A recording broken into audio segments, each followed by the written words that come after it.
بسم اللہ الرحمن الرحیم۔ السلام علیکم۔ کہانی ہب آفیشیل میں خوش آمدید۔ آج پھر دوستوں میں آپ کے لیے ایک بہت ہی اچھی اور سچی کہانی لے کر آئی ہوں۔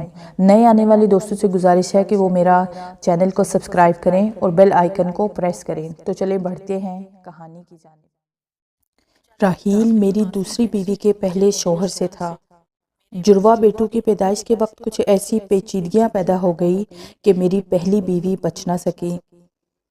بچوں کی دیکھ بھال کے لیے اماں فوری طور پر خیرالنساء کو بیا لائی اور یوں راحیل بھی ہماری زندگی میں چلا آیا۔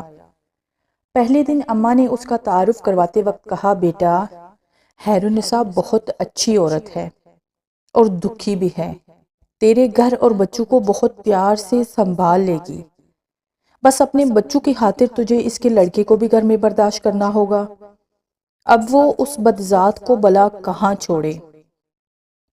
اماں کی اس بات نے میرے دل میں ایک گرہ لگا دی۔ دل کے ایک کونے میں کینہ بلنے لگا۔ راحیل بہت تمیزدار بچہ تھا، بہت سلجھا ہوا بچہ تھا۔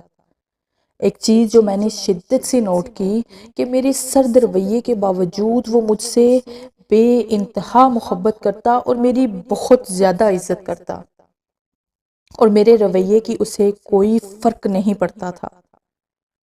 صبح جب ناشتے کے لیے کھانے کی میز پر آتا، راحیل انتہائی تمیز کے ساتھ السلام علیکم ابا جان کہتا اور بھاگ کر میرے آگے اخبار رکھتا۔ میرے دل میں لگی گرہ ڈیلی ہوتی کہ ساتھ ہی آواز آتی، ارے بدذات، چل اپنی ماں سے کہہ جلدی ناشتہ لائے، میرے بچے کو دیر ہو رہی ہے۔ وعلیکم السلام کے ساتھ راحیل کے سر پر پیار دینے کے لیے اٹھتا ہاتھ وہی میری اپاہج سوچ کے ساتھ لڑتا اور شکست کھا کر ڈھیر ہو جاتا۔ خیرالنساء نے میرے گھر اور بچوں کو اچھی طرح سے سنبھال لیا تھا۔ وہ بہت ہی صابر عورت تھی اور بہت ہی نیک عورت تھی، کبھی شکوہ زبان پر نہ لاتی۔ مجھے یاد ہے ایک دن راحیل اس سے پوچھ رہا تھا، امی جان بدذات کیا ہوتا ہے؟ میرا پورا جسم کان بن گیا۔ میری سماعتیں شدت سے خیرالنساء کے جواب کی منتظر تھی۔ خیرالنساء مسکرا کر کہنے لگی، جب کوئی بہت پیارا لگے اور نظر لگنے کے ڈر سے آپ بتانا نہ چاہیں تو اسے بدذات کہتے ہیں بیٹا۔ اس دن میں نے دیکھا راحیل بہانے سے سارا دن اماں کے ارد گرد پھرتا رہا، کبھی جائے نماز بچھا کر دے رہا ہے اور کبھی ذرا سے کھانسنے پر پانی کا گلاس ان کے آگے رکھ رہا ہے۔ اماں کی آواز آئی، ارے بدذات، کیوں میری جان کھا رہا ہے؟ ڈرامے باز نہ ہو تو جا دفع ہو جا، جا کر کچھ پڑھ لے، کیا جاہل رہ کر میرے بیٹے کے مال پر عیش کرتا رہے گا؟ راحیل نے کھٹ سے اماں کے گلے میں باہیں ڈالی، چٹا چٹ ان کی گال پر پیار کیا، اچھا پیاری دادی جان کہا اور بھاگ گیا۔ میں وہی اماں کے تخت کے پاس بیٹھا دیکھ رہا تھا۔ اماں کی آنکھوں میں ہلکی سی نور کی چمک نظر آئی اور پھر معدوم ہو گئی۔ کیسے بدقسمت تھے ہم ماں بیٹا اور کیسے خوشبخت تھے وہ ماں بیٹا۔ خیرالنساء نے بچے کے دل میں نفرت کی گرہ نہیں لگنے دی تھی، اور میری ماں مجھ اونچے مرد پیشہ کے اعتبار سے وکیل کے دل میں کس آسانی کے ساتھ گرہ لگانے میں کامیاب ہو گئی تھی۔ مجھے جوتے جمع کرنے کا بہت شوق تھا۔ اچھے جوتے میری کمزوری تھے۔ میری وارڈروب میں ایک سے بڑھ کر ایک جوتا موجود تھا۔ راحیل بہت شوق سے میرے جوتے پالش کیا کرتا۔ کئی بار میں نے اسے بڑی دل جمی سے جوتے چمکاتے دیکھا، اور سچ بات یہ ہے کہ میرا دل خوش ہو جاتا۔ مجھے یاد ہے ایک دفعہ میں نے خوش ہو کر صرف اتنا کہا، واہ راحیل، کمال کر دیا تم نے، اور اسے 500 کا نوٹ انعام دیا۔ بھاگا بھاگا اماں کے کمرے میں گیا، دادی دادی دیکھیں ابا نے مجھے انعام دیا ہے۔ بھاگا بھاگا وہ کبھی ملازموں کو جا کے دکھائے، کبھی گھر میں آنے والے ایک ایک مہمان کو بتاتا کہ ابا نے مجھے انعام دیا ہے۔ اماں نے بدذات، دفع ہو جا کہہ کر منہ پھیر لیا۔ کاش اماں اسے خیرالنساء کی خاطر ہی ایک بار گلے سے لگا لیتی، جس نے ان کے پوتوں کو اپنے جگر کے ٹکڑے سے بڑھ کر پیار دیا تھا۔ اماں کی لگائی ہوئی نفرت کی دھیمی آنچ پر میری انا کا بت پکتا رہا۔ خیرالنساء کی میرے بچوں اور گھر کے ساتھ بے پناہ محبت اور احسان بھی انا کے اس بت کو توڑ نہ پایا۔ راحیل کی تمام خوبیوں کے باوجود میں نے کبھی اسے سینے سے نہیں لگایا تھا۔ ہاں، مگر میں نے اس پر خرچ کرنے یا اس کی ضروریات پوری کرنے میں کوئی کوتاہی نہ کی۔ خیرالنساء اتنے ہی میں مطمئن تھی، وہ اتنے میں ہی خوش تھی۔ وقت گزرتا رہا، بچے بڑے ہو گئے۔ عمر اور علی میرے جڑواں بیٹے تھے، اعلیٰ تعلیم کے لیے ملک سے باہر چلے گئے۔ راحیل نے میٹرک کے بعد تعلیم کو خیر آباد کہہ دیا۔ میرے بہت چاہنے کے باوجود وہ پڑھ نہیں سکا۔ سارے محلے کا لاڈلا تھا، صبح گھر سے نکلا، شام کو گھر آتا تھا۔ اکثر ہاتھ پر پٹی بندی ہوتی، جانے کہاں سے چوٹ لگوا کر آتا تھا۔ خیرالنساء نے میرے دریافت کرنے پر کہا، فکر نہ کریں، مجھے بتا کر جاتا ہے، میری اس پر نظر ہے۔ وقت نے اماں کو ہم سے چھین لیا۔ آخری وقت میں راحیل نے اماں کی بہت خدمت کی۔ کئی بار اپنی گود میں اٹھا کر ہاسپٹل لے جانے کے لیے گاڑی میں بٹھایا۔ ان کا کمزور وجود باہوں میں بھر کر کئی راتیں راحیل نے ہاسپٹل کے بیڈ پر جاگ کر گزار دی۔ جانے کس مٹی سے بنا تھا۔ حالانکہ اب اس کو بدذات کا مطلب بھی سمجھ میں آنے لگا تھا۔ مرتے وقت ماں کے ہاتھ راحیل کے آگے جڑے ہوئے تھے، جنہیں چوم کر اس نے اپنے ہاتھوں سے اماں کی آنکھیں بند کی اور میرے ساتھ انہیں لحد میں اتارا۔ میرے دونوں بیٹے چاہنے کے باوجود دادی کی آخری رسومات میں شریک نہ ہو پائے۔ اس دن اماں کی لگائی گرہ ڈھیلی ہو گئی، بلکہ بالکل ڈھیلی۔ بس ایک بار راحیل کو گلے سے لگانے کی دیر تھی کہ کھل جاتی، مگر انا کو شکست دینا کہاں میرے بس میں تھا۔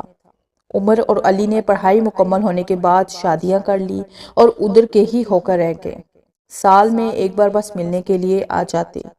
گڑی پر سوئیوں کا رقص جاری تھا۔ اب کے ڈانس سٹیپ میں وقت کا پاؤں میری قسمت پر تھا۔ مجھے اپنی کارکردگی پر ایک بہت بڑا ایوارڈ ملنے والا تھا کہ مجھے فالج ہو گیا۔ چمکتے بوٹ پہننے والے پاؤں مفلوج ہو گئے۔ کیا عثمان شاہ ننگے اور ٹیڑھے پاؤں کے ساتھ ویل چیئر پر ایوارڈ وصول کرے گا؟ جس انا کے بت کو میں نہ توڑ پایا، اللہ نے اسے توڑ ڈالا تھا۔ نوکروں کی فوج کے باوجود راحیل میرے سارے کام اپنے ہاتھ سے کرتا۔ تقریب والے دن اس نے مجھے اپنے ہاتھوں سے بہترین لباس پہنا کر تیار کیا، جیسے کوئی باپ اپنے بچے کو اسکول کے پہلے دن کے لیے تیار کرتا ہو۔ اور پھر ایک انتہائی خوبصورت کالے چمڑے کے بوٹ میرے پاؤں میں پہنانے لگا، جو کہ اسپیشل میرے پاؤں کے لیے بنے تھے۔ مجھے جوتوں کی بہت پہچان تھی۔ جوتے کسی بہت مہنگی کمپنی پر آرڈر دے کر بنوائے گئے تھے۔ ایوارڈ کے لیے میری ویل چیئر چلانے کے لیے اسپیشل انتظام تھا، مگر راحیل خود میری ویل چیئر چلا کر سٹیج پر لایا۔ ایوارڈ ملنے کے بعد میرے گال پر بوسہ دیا اور کہنے لگا، I am proud of you بابا۔ میں کہنا چاہتا تھا، میں بہت بار راحیل سے کہنا چاہتا تھا، I am proud of you my son، مگر کبھی نہ کہہ سکا۔ وہ ایک بار پھر جیت گیا۔ یہ مائیں بڑی ظالم ہوتی ہیں۔ ان کی لگائی گرہیں بہت سخت ہوتی ہیں، وقت کے ساتھ ڈھیلی تو پڑ جاتی ہیں، مگر کھل نہیں پاتی۔ میرے کان میں اماں کی آواز آئی، بدذات۔ آج شاید میری انا کا امتحان تھا۔ ایوارڈ کی تقریب کے بعد راحیل مجھے جوتوں کی ایک فیکٹری میں لے گیا۔ اندر داخل ہوتے ہی میں نے دیکھا ہر کوئی راحیل کو سلام صاحب کہہ رہا ہے، اور پھر راحیل مجھے ایک دفتر میں لے گیا، جہاں ایک بہت خوبصورت بزرگ بیٹھے تھے۔ راحیل کو دیکھتے ہی اٹھ کر آئے، اس کے سر پر ہاتھ پھیرا اور کہنے لگے، مبارک ہو عثمان شاہ صاحب، اللہ کو کوئی تو آپ کی بات پسند آئی ہوگی جو اس نے آپ کو راحیل جیسا بیٹا دیا۔ یہ آپ کے بیٹے کی فیکٹری ہے۔ آپ کا بیٹا دنیا کا سب سے مشہور شو میکر ہے۔ مجھے یاد ہے ایک دفعہ میری پسند کے بہت مہنگے جوتے خراب ہو گئے تھے۔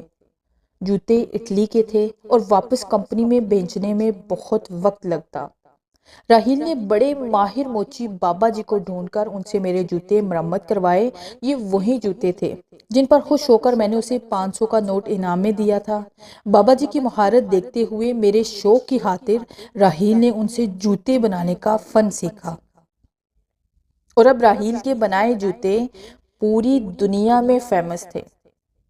یورپ سے عمرہ راہیل کو اپنے جوتے بنوانے کے لیے بلاتے، مگر وہ مجھے اور اپنی ماں کو چھوڑ کر کبھی نہیں گیا۔ بابا جی نے ساری کہانی سنائی۔ اس وقت راہیل کے پٹی بندے ہاتھ میری آنکھوں کے سامنے آتے رہے۔ اس کے ہاتھوں میں چبھنے والی سوئیاں میرے سارے جسم میں چھید کر گئی۔ میرے جسم میں سوئیاں ہی سوئیاں چبھی تھی۔ کون نکالے گا انہیں؟ کیا میری توبہ میرے زخم پر پائے گی؟ گرہ کھل گئی تھی، انا کا بت ٹوٹ چکا تھا۔ میں نے راہیل کے سامنے ہاتھ جوڑ دیے، اس راہیل کے سامنے جسے اماں بدذات کہتی تھی۔